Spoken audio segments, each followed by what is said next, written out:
So now here we go, decoding Daniel. Oh my goodness, I'm telling you right now, I'm discovering things that is just knocking my socks off. Some of it I can't share till next week or the week after because I'm working way ahead.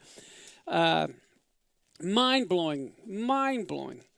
But let's touch for just a minute on what we've already covered.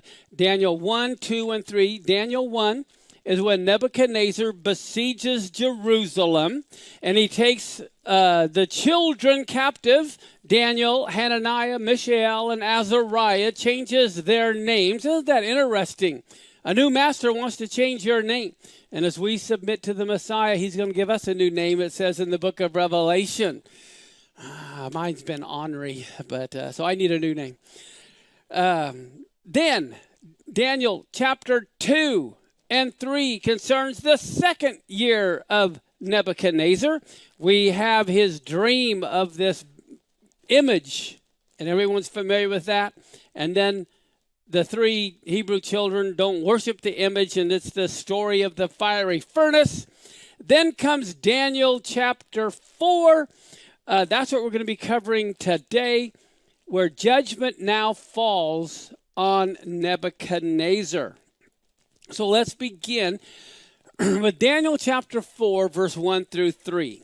It says, after King Nebuchadnezzar sees the three Hebrew children saved, he now is a believer in the God of the Hebrew children. And so it says, King Nebuchadnezzar tells all people, nations, and languages that dwell in all the earth, peace be multiplied to you. It has seemed good to me to show the signs. I think it's so fascinating that here we are in the Torah portion talking about signs, and now we're in Daniel. And Nebuchadnezzar is saying, it seemed good to me to show the signs and wonders that the Most High God has done for me. How great are his signs! How mighty his wonders. His kingdom is an everlasting kingdom. His dominion endures from generation to generation. Now, when we read this, what kind of an attitude do we see that Nebuchadnezzar has? Sounds like he's humbled himself, doesn't it? It's just the opposite. Let me read this to you. I'm going to read this verse again. Same words with a different emphasis. Okay. King Nebuchadnezzar, to all people, nations, languages that dwell on the earth, peace be multiplied to you. It has seemed good to me to show the signs and wonders that the Most High God has done for me. How great are his signs, his mighty wonders, his kingdom is everlasting. Notice it's, look how God is so special. Look how special I must be that he didn't show this to you. He showed it to me.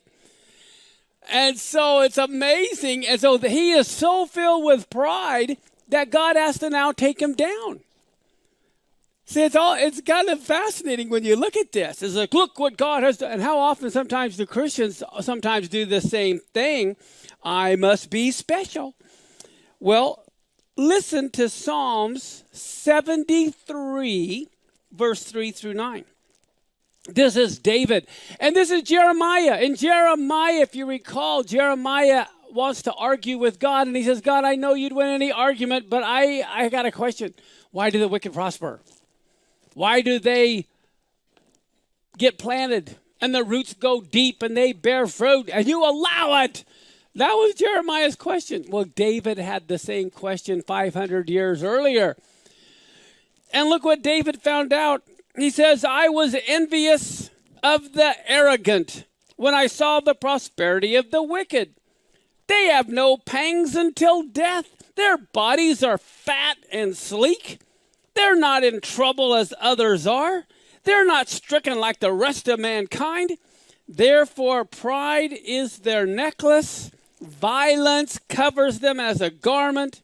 Their eyes swell out through fatness. Their hearts overflow with follies. They scoff. They speak with malice. Loftily, they threaten oppression. Here, look at this. They set their mouths against the heavens and their tongue struts through the earth. I see that amongst a lot of politicians nowadays.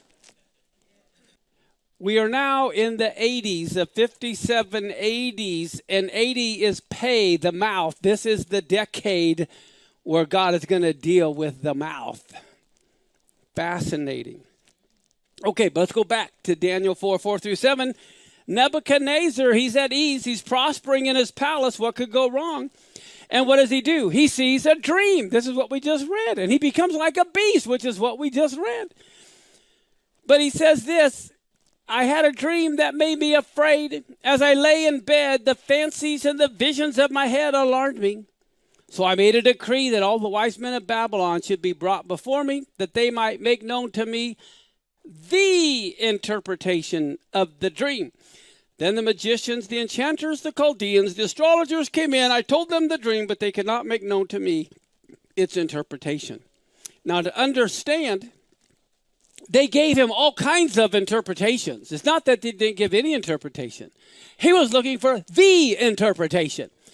He knew there was a lot of interpretations given, but he knew none of them lined up at all. Now, if you remember, before when Nebuchadnezzar had a dream, he wouldn't tell anyone the dream. But now he tells everyone the dream.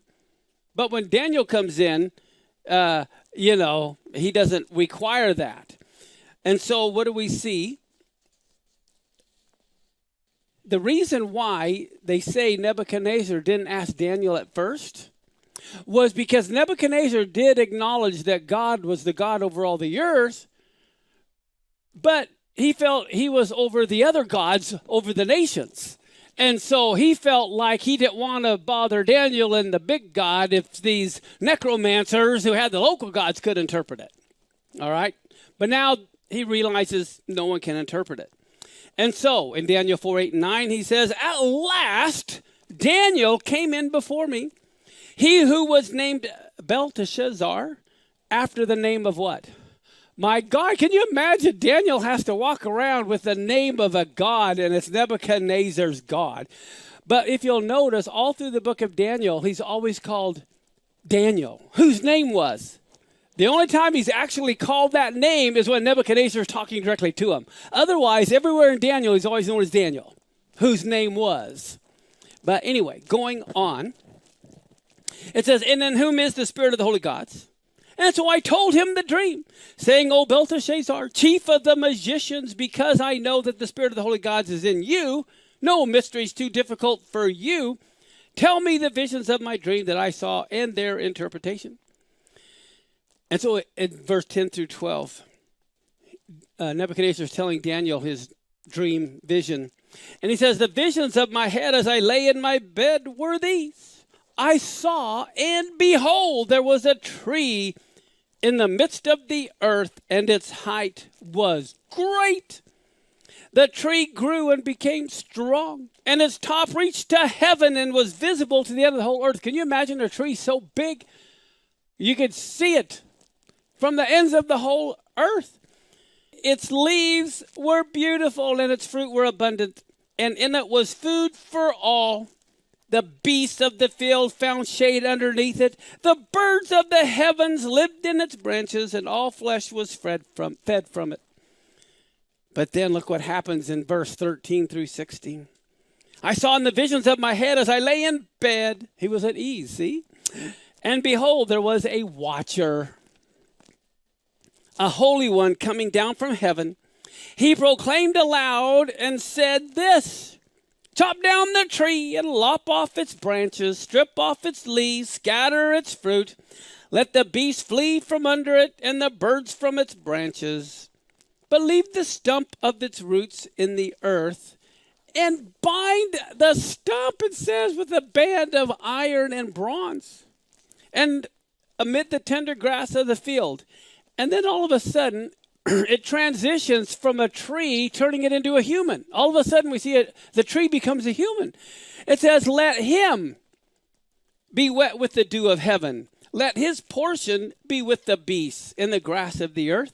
Let his mind be changed from a man's, and let a beast's mind be given to him, and let 7 periods of time pass over him. So the tree goes through a metamorphosis into a human who's now has been bound and has gone loony bins. Totally crazy. And then in 17 and 18, it says, the sentence is by the decree of the watchers, the decision by the word of the holy ones to the end. Notice everything that God did in the Exodus plagues was in order that, or to the end of. And here this is happening, it says, to the end that the living may know that the Most High is the one who rules in the kingdom of men. And he gives it to whom he will, and sets over it the lowliest of men. Isn't that interesting? Even in our elections, even in everything that goes on in politics all around the world, it says God will give it to whomever he will and will set over it the lowliest of men. And then it says, this dream I, King Nebuchadnezzar, saw, and you, O Belteshazzar, tell me the interpretation, because all the wise men of my kingdom are not able to make known to me the interpretation. But you are able, for the spirit of the holy gods is in you. Okay, so Daniel 4:19. Now Daniel, whose name was Belteshazzar, he was dismayed. Why was he dismayed? How does he tell Nebuchadnezzar the interpretation of this? I'd be dismayed as well for a while. How do I phrase politically my words? So I got to keep my head on my shoulders. And his thoughts alarmed him. And Nebuchadnezzar could tell he was freaking out. Until the king answered and said, Belteshazzar, let not the dream or the interpretation alarm you. And Belteshazzar answers and says, oh, my Lord, may the dream be for those who hate you and its interpretation for your enemies. Okay, he's kind of worried about how is he going to tell Nebuchadnezzar the interpretation of this. So watch his speech. It's very politically correct. In verse 20 through 22, he goes, okay, the tree you saw, which grew and became strong, so that its top reached to heaven, it was visible to the end of the whole earth, whose leaves were beautiful and its fruit abundant, and which was food for all, under which beasts of the field found shade, and whose branches the birds of the heavens lived. It's you, O king, who've grown and become strong. Your greatness has grown and reaches to heaven, and your dominion to the ends of the earth. Wow. As Nebuchadnezzar, score. You're doing good. You're doing good. and then he says, Daniel says in verse 23 and 24, and because, king, you're the one who saw the watcher, a holy one, coming down from heaven and saying, chop down the tree and destroy it, but leave the stump of its roots in the earth, bound with a band of iron and bronze in the tender grass of the field. Daniel's not going to interpret all of this. He skips some of this, I'll have you know. And he says, let him be wet with the dew of heaven. Let his portion be with the beasts of the field till 7 periods of time pass over him. Well, here's how I interpret that, O king. In 24 and 25, he says, it's a decree of the Most High, which has come upon my lord the king, that you are going to be driven from men. Your dwelling will be with the beasts of the field. You're going to be made to eat grass like an ox. You'll be wet with the dew of heaven. And 7 periods of time will pass over you till you know that the Most High rules the kingdom of men and gives it to whom he will. Now, see, Daniel's trying to keep it positive. In the dream itself, it didn't mention an ox at all. But Daniel brings in an ox. Well, what's interesting about the ox is the king of the herbivores. Okay, he is just like the lion is the king of the jungle. He's an ox. And if you remember, again, the aleph is ox, referring to God. And he says, so you're going to eat grass like an ox. Okay, big and strong. All right. And then in verse 26 and 27, he says, okay, as it was commanded to leave the stump of the roots of the tree, that means your kingdom is confirmed. Okay, from the moment that you know that heaven rules, therefore, he says, O king, let my counsel dream. He gives him counsel. And he says, let my counsel be acceptable to you. Break off your sins by practicing righteousness, and your iniquities by showing mercy to the oppressed, that there may perhaps be a lengthening of your prosperity. Well, guess what happens? A year later, it was postponed for a year. Look at verse 28 through 28 through 32. All this came to King Nebuchadnezzar at the end of 12 months. He was walking on the roof of his great house in Babylon. The king made answer and said, "Is this not great Babylon, which I have made for the living place of kings, by the strength of my power and for the glory of my honor?" While the word was still in the king's mouth, a voice came down from heaven saying, "Hello, do you hear me now?" He says, "The kingdom is gone from you. They're going to send you out from among men to be with the beasts of the field. They're going to give you grass for your food like the oxen, and 7 times will go by you till you are certain that the Most High is ruler in the kingdom of men. And he's the one who gives it to any man at his pleasure." And then look at verse 33 and 34. It says, at that very hour, the order about Nebuchadnezzar was put into effect. He was sent out from among men and had grass for his food like the ox. And his body was wet with the dew of heaven till his hair became long as eagle's feathers. Remember, eagle is the king of the birds. Okay, so he still is, king. His nails like those of birds. And at the end of the days, I, Nebuchadnezzar, lifted up my eyes to heaven and got back my reason. And blessing the Most High, I gave praise and honor to him who is living forever, whose rule is an eternal rule, and whose kingdom goes on from generation to generation. Wow. Isn't that amazing that even Nebuchadnezzar is restored back to his kingdom after he repents? And then look at verse 35 through 37. It says, and all the people of the earth are as nothing, as God does his pleasure in the army of heaven and among the people of the earth. Sometimes we forget, why does God need an army in heaven unless there are wars going on in heaven? You have to remember, we are living in a parallel universe. Okay, just as there's battles raging in heaven, battles are raging on earth. I can't emphasize that enough. When we see things that are going on earth, we need to realize something's going on in the heavens that parallel what's happening here on earth. I'm going to get into that more in just a little bit, and it's going to be, okay, just setting you up here. Okay, and then it goes on, and it says, no one is able to keep back God's hand or say to him, "What are you doing?" At the same time, my reason came back to me, and for the glory of my kingdom, my honor, my great name came back to me, and my wise men and my lords returned to me again. I was made safe in my kingdom and had more power than I had before. He says, now I, Nebuchadnezzar, but you'll notice he doesn't say King Nebuchadnezzar. He just calls himself Nebuchadnezzar. He even takes away the title of king. He says, now I, Nebuchadnezzar, I give worship and praise and honor to the King of heaven, for all his works are true, his ways are right, and those who go in pride, he is able to make low. So the kings on earth, whoever is a king or a president on earth, are representatives of their counterparts in heaven. Remember the prince of Persia that Michael was fighting with? We're going to be looking at in a little bit. Okay, so what is happening among the hosts of heaven is happening here on earth. Okay, so now here's what's happening. Take a look at the next slide. Here we are. Chapter 1, 2, 3, and 4 all go together. They're all about Nebuchadnezzar. Now, here's what most people don't get. We don't hear from Daniel for almost 70 years now.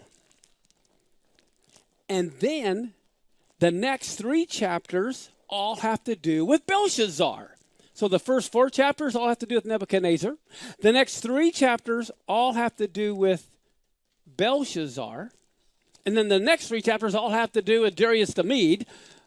Okay, so that you put them together by who is reigning. But here's the thing. You can't read this in order. Daniel 7 is where we're going to go now, which is the first year of Belshazzar.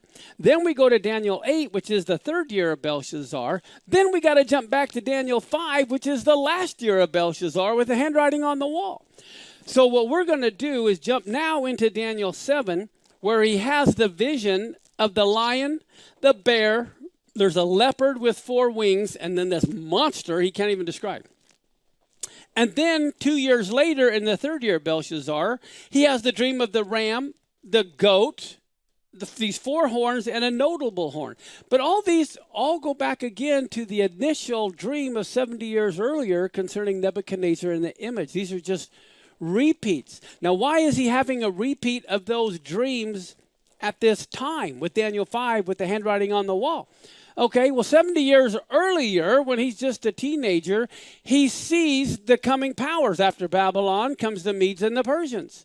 Well, guess what? In Daniel 7, 8, and 5, when he has this dream again, he's reminded because now he is at the end. Okay, it's now time for this next vision to take place.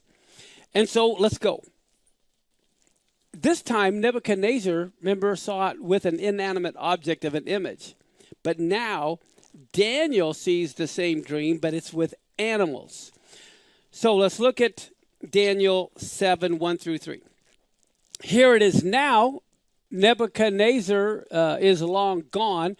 There's been several other kings of Babylon in the interim, and now we're at Belshazzar. And it says, in the first year of Belshazzar, king of Babylon, Daniel saw a dream and visions came into his head on his bed. Then he put the dream in writing. I had a vision by night, and I saw the 4 winds of heaven violently moving the great sea. Here it talks about the 4 winds of heaven. And it says 4 great beasts came up from the sea. They were all different from another. So here I have an image of the great sea, and the great sea represents the nations, all right? And what is he going to see coming up out of the great sea? First, he's going to see a lion. Then he's going to see a bear. Then he's going to see a leopard, all coming out of the great sea. So these are representing the nations. And so let's take a look here. Daniel 7, 13 and 14, I want to jump ahead first. We'll come back to verse 4, but look at this. He also saw in the night visions, and behold, it says, there came with the clouds of heaven one like unto the Son of Man. And he came even to the Ancient of Days, and he was brought near before him. And it says, there was given him dominion and glory and a kingdom that all people, nations, languages should serve him. His dominion is an everlasting dominion which will not pass away, in his kingdom which will not be destroyed. Okay, so in other words, what's fascinating is all of the nations come up out of the stormy sea, those kingdoms, but God's kingdom comes from the clouds of heaven. It's not coming up from the sea. All right. It's transition time, okay? The Babylonian kingdom is about to end in just a couple of years. And so he's reminding Daniel of the dream of the image and what was happening. Okay, so Daniel 7, verse 4. He says the first was like a lion, but it had eagle's wings. I was watching, its wings were pulled off. It was lifted up from the earth and placed on 2 feet like a man, and a man's heart was given to it. That refers to Babylon. If you look at this image, here's pictures of ancient Babylon, and they were a lion with wings. That's how Babylon was imagined. Here's even a picture of Nebuchadnezzar as a lion with wings. So Daniel is having a vision of what historically Babylon has always represented. Okay, now, here's something that I found interesting. Nebuchadnezzar, think of him as a politician. He saw in his dream the coming future powers, but they were all in the form of a statue, an inanimate object. Whereas Daniel, who is a man of God, he sees these different coming powers on the level of beasts. that are even lower than humans.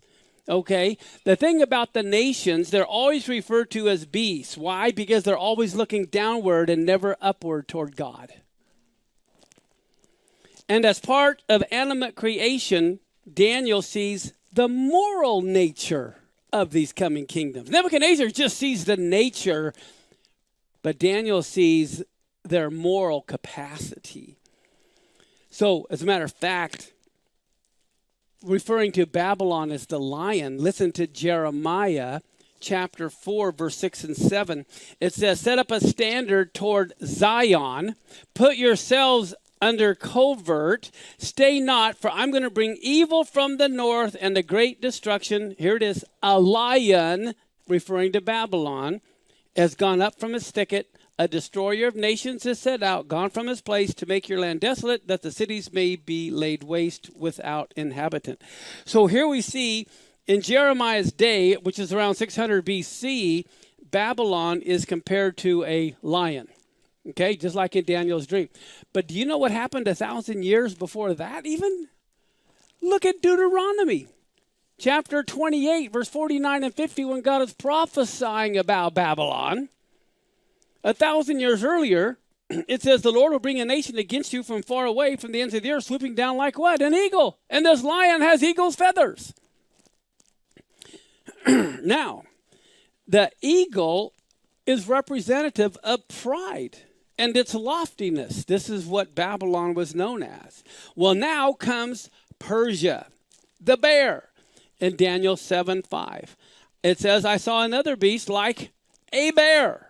It was lifted up on one side. 3 ribs were in its mouth between its teeth. And they said to it, get up and take much flesh. Well, it so happens the Persian Empire controlled Assyria, Babylon, and the Medes. Those are the 3 areas that it controlled.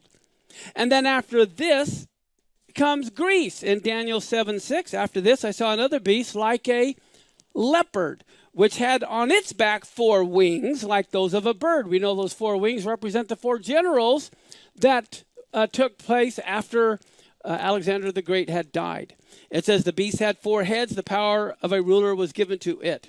So again, the 4 wings, the 4 heads are all representative of those 4 generals. Now, Alexander the Great, you know when he first conquered, he was only 20 years old. He reigned 12 years. He died at the young age of 32. And so then his reign was taken over by his 4 generals, who were the extension, followed by the little horn, which is Antiochus. But let's go back to Daniel 7:7. It says, after this, I saw in my vision of the night, I saw what? A 4th beast, a thing. He calls it a thing. He couldn't describe it. It's undescribable. It was causing fear and very troubling, full of power and very strong, and it had great iron teeth. Wow, no cavities in that. It took its food, crushing some of it to bits, stomping down the rest with its feet, and it was different from all the beasts before it, and it had what? 10 horns. Isn't that interesting? Look at Daniel 7:8. I was watching the horns with care, and I saw another coming up among them, a little one, before which 3 of the first horns were plucked up by the roots. You know, it's interesting. The feet has 10 horns. And how many toes do you have? 10 toes. Okay, in other words, they're an extension. These are extensions. And now, look at Daniel 7:23 and 24. It says, thus he said, the 4th beast will be the 4th kingdom on the earth, which will be diverse from all the kingdoms. It'll devour the whole earth. It'll tread it down. It'll break it in pieces. As for the 10 horns, out of this kingdom shall 10 kings arise. Okay, now here's the thing. How many of you realize there are like 70 facets? You can't say there's only one correct interpretation. Plus, if you have to remember, that which has happened is that which will happen again. So when I'm about to give you one definition of these 10 toes, that doesn't mean it's the only definition of the 10 toes. This will happen again. But did you know, how many of you know that that fourth kingdom in one sense referred to the Roman Empire that destroyed the temple in 70 AD, right? Well, guess what? There are exactly 10 emperors of Rome until the destruction of the temple in 70 AD. You had Julius Caesar was the first one, and then Caesar Augustus, Tiberius, Caligula, Claudius, Nero, Galbo, Otho, Aulus, Vitellius, and then Vespasian. Vespasian is the one who was the 10th toe who destroyed the temple. Now, of course, his son, he had two sons, Titus and Domitian, who were brothers. Titus ruled, and then Domitian. They were sons of Vespasian. But from the first Roman king to the one that destroyed the temple, there were 10 Roman kings, which I found interesting. Now, let's go now to the Hebrew Heritage Bible again, the New Testament, and let's look at Revelation 12, verse 3 and 4. Let's compare Revelation to Daniel. Here it says, another marvel appeared in heaven. Okay, so remember I told you what's happening on earth is also happening in heaven? Okay, so we have to look at both. And it says, now look, there was a monstrous dragon. Ablaze with fire came out, having 7 heads with how many horns? 10 horns. On his heads, moreover, appeared 7 kingly crowns. His tail swept away 1/3 of the stars of heaven, dashed them to the ground. The dragon stood in front of the woman who was about to give birth, so that when she completed delivery, he would be able to swallow up her child. But now here's what's interesting. In Revelation, we see a wonder is taking place where? In heaven, and it's a dragon. And then where does that dragon get sent? He gets sent to earth, and he comes up out of the sea like the nations. Look at Revelation 13, 1 and 2. Then, right after he is thrown down, this dragon is thrown down, it says from heaven, it says, I saw a beast coming up out of what? The sea. And what does it say? It has 10 horns and 7 heads. That's just like the dragon. So the dragon is in heaven, and then it gets thrown down to earth. Now the dragon is coming up out of the sea, and it has on his horns 10 kingly crowns. Upon his head a blasphemous name was inscribed. The beast which I saw resembled what? A leopard. And then it says his feet were like the feet of what? There's the bear. And he has the mouth like what? There's the lion. He's seeing the same thing Daniel saw, but going in the other direction because he's at the other direction of history. This is fascinating to me as I look at this and look at that mouth. He's got a big mouth. And the dragon gave him his power and his throne and immense authority. Well, let's look at Revelation 17, 3 through 5. He carries me away in the spirit into a wilderness, and I saw a woman sitting on a scarlet-colored beast covered with what? Blasphemous names, having what? 7 heads and 10 horns. Wow, this is what they're talking about in Revelation 12 and 13. It's the same thing. And the woman was clothed in purple and scarlet, lavishly attired with gold, precious stones, pearls, holding in her hand a golden cup full of abominations and the impurities of her fornication. On her forehead was inscribed a name. Mystery who? That goes right back. There's Babylon again. Okay, it's taking us back. One's looking forward, one's looking back. And she's the mother of prostitutes and of the abominations in the earth. Let's go back to Daniel 7, verse 9 and 10. And what's interesting is we just got done reading how the dragon was giving this beast on earth his throne. Well, now what do we find? Daniel 7, 9 and 10. I beheld until thrones were placed, and one that was the Ancient of Days did sat. His raiment was white as snow, the hair of his head like pure wool. His throne was fiery flames, the wheels burning with fire.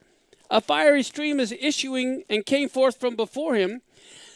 Thousands ministered to him. And look at this. 10,000 times 10,000 were standing before him. The judgment is set, and what? The books are open. This is a courtroom setting. Okay, and now these books are being opened. This is in the book of Daniel. Okay, Well, let's go to Revelation and look at verse 5 and 11 and 12. John says, I beheld and I heard the voice of many angels around what? The throne. And there's the beast and the elders, and the number of them was what? 10,000 times 10,000 and thousands of thousands, all saying with a loud voice, worthy is the Lamb that was slain to receive power and riches and wisdom and strength and honor and glory and blessing. This is the same setting that Daniel saw. And it goes on, and look at Revelation 20, verse 12 and 13. And I saw the dead, both those of great importance and those of little importance, all standing before the throne. And what happens? The books were open. This is exactly what Daniel saw. This is a Rosh Hashanah event, guys. This is going to happen some year between Rosh Hashanah and Yom Kippur. For 10 days, all mankind will be judged. The books will be closed on Yom Kippur. It says there's another book that is open. It's the book of life. The dead were judged by the accounting of the items entered into the books, all according to their actions, not their motivations. And the sea gave up the dead which were in it. Death and hell surrendered over their dead which were in them. They were all judged, each one according to his intentions. No. According to his actions.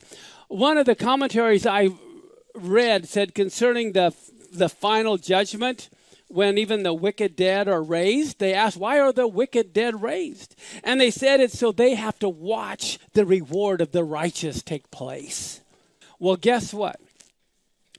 The wicked and the righteous, they say, will be rewarded not just by their actions currently, but the effect of their action on the next generation. If you've done something to someone and hurt someone and it affects them, then how does it affect them, affecting their children and affecting their children? It's the same thing. Look at what blessing Moses is going to get because of every generation throughout history his actions have affected. So we have to realize when we do things, our actions literally can have an effect that will ripple through many generations. Your reward or punishment is going to be based on the effects of your actions even throughout all of history. In one sense, fortunately for us, the Lord's coming soon. We don't have to worry about it. But at the same time, it's bad if you're doing good and you want more blessings. But I thought that was interesting that comment would be made. We'll be rewarded even on how our actions affect the next generation as well. Okay, Daniel 7, 11 and 12. I beheld at that time because of the voice of the great words which the horn spoke. Isn't that just what we were talking about? He's got a big fat mouth. And I beheld even till the beast was slain and its body destroyed, and it was given to be burned with fire. As for the rest of the beasts, their dominion was taken away, yet their lives were prolonged for a season and a time. And then here we are, back to Daniel 7, 13 and 14. Now he sees in his night visions, behold, there comes with the clouds of heaven one like unto a son of man. And he came to the Ancient of Days. He was brought near before him. And there was given him dominion and glory and a kingdom that all the people, nations, and language would serve him. His dominion is an everlasting dominion which shall not pass away, and his kingdom that which will not be destroyed. And even the Jewish people in all of their commentaries say this is King Messiah. They know that this refers to King Messiah. I think it's fascinating. He doesn't rise from the sea. He comes with the clouds of heaven. Wow. Daniel, talking about the Son of Man coming with the clouds of heaven. What does Revelation chapter 1, verse 7 say? Take notice of this. He's coming with what? The clouds. Every eye will see him, and so will those who pierced him. All the nations of the earth will mourn over him. Even so it is to be. Amen. Okay, Daniel 7, 15 and 16. And as for me, Daniel, my spirit was pained in the midst of my body, and the visions in my head affrighted me. I came near unto one of them that stood by, and I asked him the truth concerning all this. So he told me and made me know the interpretation of the things. And verse 17 through 20, It says, these great beasts, which are four kings that will rise out of the earth. The saints of the Most High will receive the kingdom and possess the kingdom forever, even forever and ever. Then I desired to know the truth concerning that fourth beast, which was diverse from all the rest of them, exceedingly terrible, whose teeth were of iron, his nails of brass, which devoured and broke in pieces and stamped the residue with his feet, and concerning those 10 horns that were on its head, and the other horn which came up, and before which 3 fell, even that horn that had eyes and a big fat mouth, that spoke great things, whose appearance was greater than that of its fellows. One of the Jewish commentaries I read concerning this horn or nation that has eyes and a mouth that spoke great things, they're saying this nation or this person is going to win the battles through cunning and basically fake news.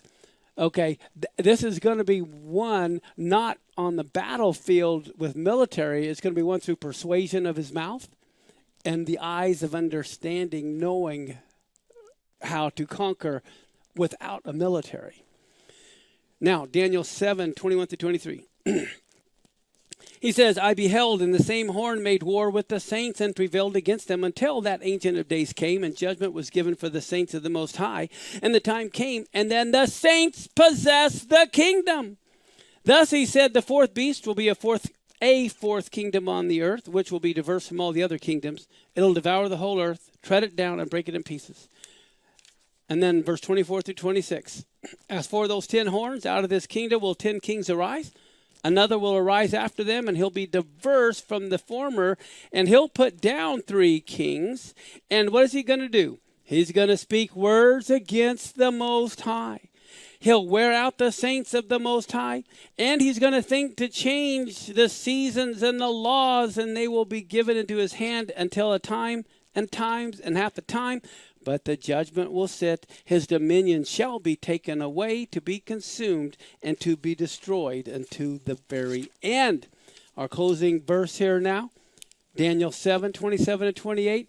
And the kingdom and the dominion and the greatness of the kingdoms under the whole heaven is going to be given to the people of the saints of the Most High. Do I hear an hallelujah there? Their kingdom is an everlasting kingdom.